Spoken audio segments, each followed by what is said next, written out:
Wanita itu unik, wanita itu luar biasa, saudaraku.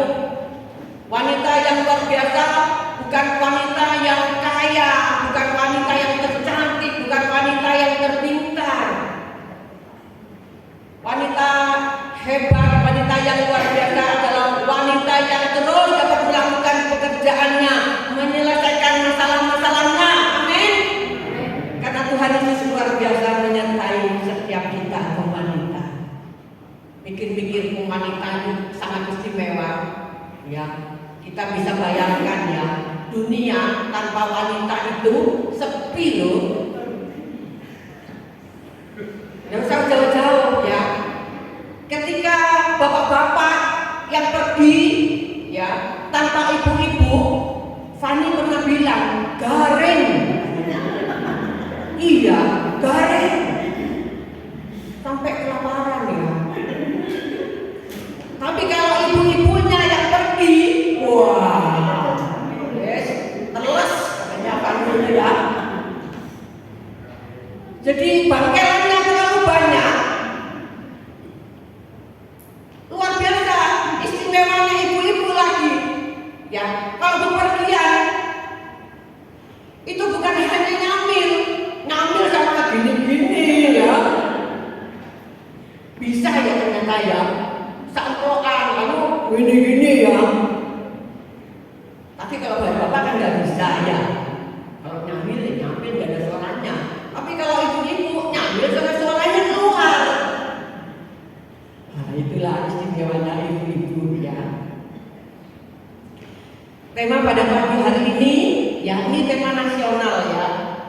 Inspiring Mom, ibu yang menginspirasi.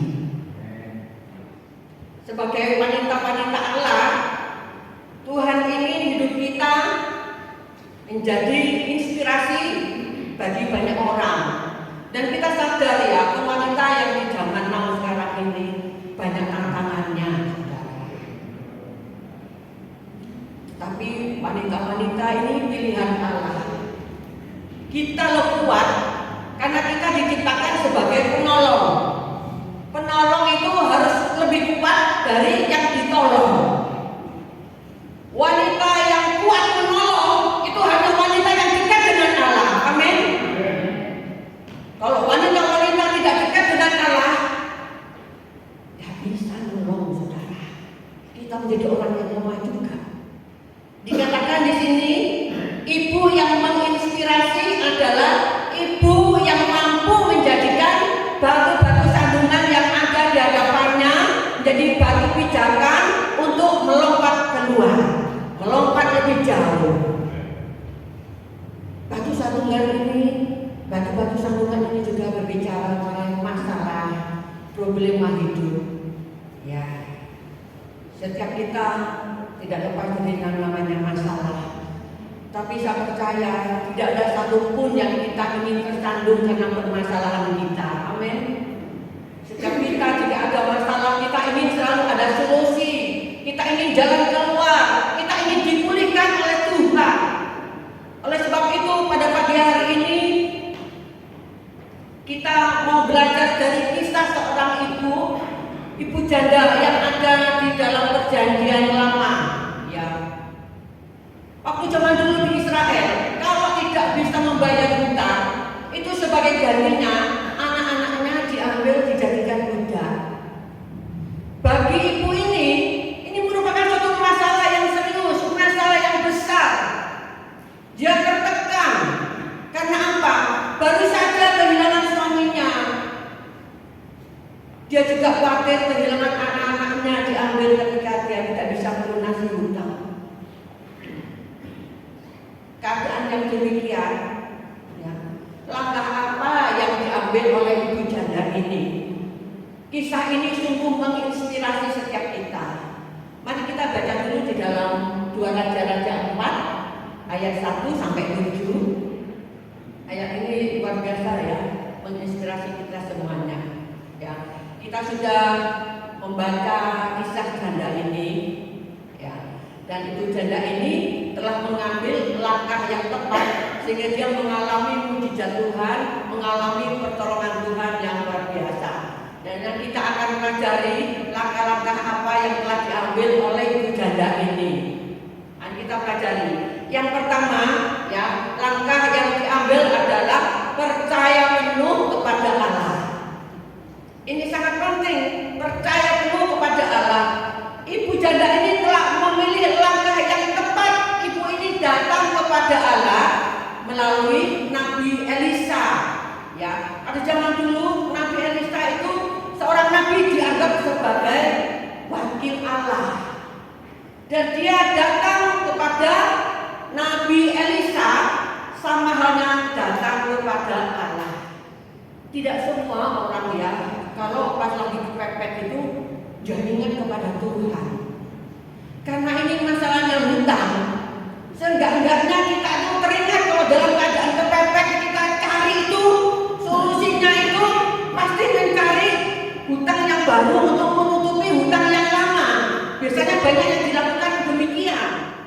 Saya melihat sendiri banyak wanita-wanita yang senang hutang dari lubang ke lubang. Saudara saya sendiri itu mengalami dan saya melihat ya, tapi tidak semua, tetapi ada saja ya, senangannya itu hutang untuk membayar dia hutang lagi. Jadi dari lubang ke lubang sampai hutangnya itu besar. Suatu saat suaminya tahu, saudara. Suaminya tahu, untung suaminya baik. Dilunasi semua hutangnya, dah. Setelah dilunasi semuanya, ya, berapa lama kemudian hutang lagi. Hutang lagi, memang senangnya hutang, saudara. Tapi saya percaya di sini tidak ada yang senang hutang ya. Cukupkan apa yang ada padamu. Kita datang kepada Allah ya. Kita mohon hikmat ketika kita menghadapi satu masalah hutang piutang. Kita datang kepada Tuhan supaya Tuhan tolong bagaimana aku bisa mengatasi semuanya ini. Pasti Tuhan akan menunjukkan solusi dan jalan keluar. Itu sebabnya kita sebagai orang-orang yang percaya ya, wanita terpuji, kita harus percaya bahwa kita punya Allah yang dahsyat, jadi kita menjadi inspirasi bagi banyak orang. Pasti ada jalan keluar. Dan yang langkah yang kedua yang diambil oleh ibu ini adalah menghargai apa yang ada. Menghargai apa yang ada. Ya, seringkali dalam situasi kepepet ya, banyak orang menjadi seperti buta. Saya katakan menjadi seperti buta itu karena cenderung melihat dirinya tidak punya apapun yang berarti lagi. Semua seperti tidak ada artinya, semua seperti tidak ada nilainya, dan kita merasa lebih mengasihani diri. Kita melihat ibu janda ini ketika ditanya oleh Nabi Elisa, dia memberitahukan kepadaku apa-apa yang kau punya di rumah. Ibu janda ini dia terbuka kepada Nabi Elisa. Dia berbicara apa adanya. Dia memang mengatakan aku memang tidak punya apa-apa selain hanya buli-buli berisi minyak. Saudara, wanita ini masih menghargai ya, meskipun dia hanya punya buli-buli ketika berisi minyak yang sedikit, dia menghargai itu. Dia katakan kepada Nabi Elisa, hanya ini yang aku punya. Dia menghargai meskipun kecil, meskipun tidak ada artinya, tetapi di hadapan Allah itu dipakai untuk menjadi sesuatu yang luar biasa. Ada amin, saudara. Apa saja ya, kalau kita menyerahkan yang sederhana ini ke dalam tangan Tuhan, menjadi sesuatu yang luar biasa. Tongkat juga ketika dibawa Musa, hanya sebuah tongkat saja. Tongkat itu di tangan Allah ya, menjadi sesuatu yang luar biasa. Bisa membelah lautan, bisa mengeluarkan air dari gunung, hanya sebuah tongkat. Diri kita yang tidak memiliki apa-apa, engkau memiliki potensi. Engkau bisa dipakai oleh Allah, bisa berkarya, bisa melakukan segala hal. Kita ada di dalam tangan Allah. wanita atau wanita, jangan engkau merasa pesimis, jangan engkau merasa engkau tidak memiliki apa-apa. Hidupmu berharga di dalam tangan Tuhan. Kemudian yang ketiga, saudara, apa yang telah dilakukan oleh ibu janda ini, yang ketiga itu taat, saudara. Taat melakukan firman. Firman Tuhan mengatakan iman tanpa perbuatan adalah mati. Dan ketaatan merupakan batu uji bagi setiap orang yang percaya. Dan sebagai wujud kepercayaannya kepada Allah, ibu ini taat melakukan apa yang dikatakan oleh Nabi Elisa mulai dari awal sampai akhir. Wanita ini tidak membantah, tidak mempertanyakan, bahkan tidak menundanya. Dia terus melakukannya apa yang dikatakannya. Pergilah, pinjamlah buli-buli kosong. Mana masuk akal, saudara? Mungkin kalau saya yang disuruh, saya sempat tanya, Pak Elisa, terus untuk apa nanti buli-buli kosong itu? Pasti saya mau ditanya begitu ya. Tapi wanita ini nggak tanya, nggak mempertanyakan. Dia juga tidak menunda, tidak membantah. Dia terus melakukannya tepat seperti apa yang dikatakan oleh Nabi Elisa. Kemudian setelah dia mendapatkannya, masuk ke kamar, kemudian kamarnya dikunci, mulailah ibu ini menuang minyak ke dalam buli-buli yang kosong. Dari minyak yang sedikit itu, dia terus menuangkan kepada buli-buli yang banyak yang telah dipinjam tadi, semuanya sampai penuh, dan dia lakukan bersama anak-anaknya, saudara. Dan di situ, ya, mujizat itu hanya dapat terjadi di saat ketika taat, saudaraku. Ibu ini melibatkan anak-anaknya. Jadi keluarga ini ada satu kesatuan yang sangat indah, ada kerjasama yang baik. Jadi iman ibu ini tidak bertumbuh sendiri, tapi ibu ini melibatkan anak-anaknya sehingga anak-anaknya juga mengalami pertumbuhan iman bersama.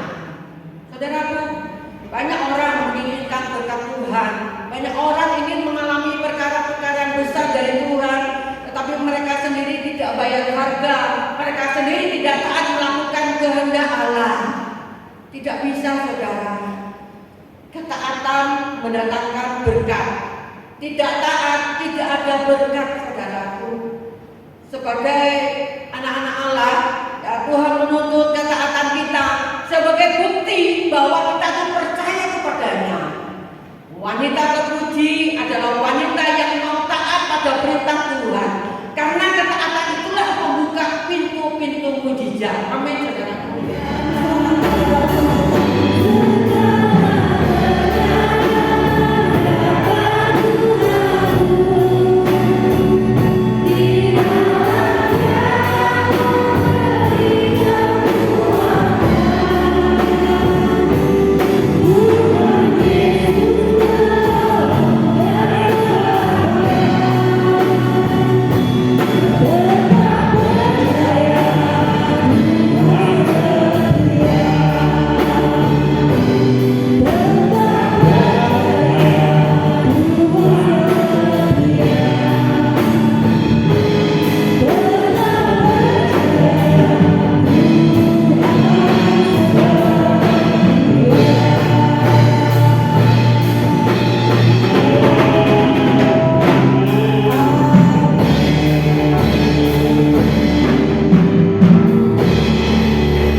Sekarang saudara angkatlah kedua tanganmu, pulanglah dengan damai sejahtera Allah yang berlimpah-limpah, dan kekuatan Allah yang berlimpah-limpah tetap akan menjadi penopang di dalam kehidupan saudara dan saya. Dan berkat-berkat jasmani yang berlimpah-limpah akan memelihara kehidupan saudara dan saya mulai hari ini sampai Maranatha. Terima kasih Bapa, semuanya kami terima dalam persekutuan dengan Allah Bapa dan Putranya yang tunggal, Yesus Kristus Tuhan kita, dan Roh Kudus menjamin saudara dan saya akan menikmati setiap janji-janji Allah. Di dalam nama Tuhan Yesus Kristus yang percaya boleh katakan,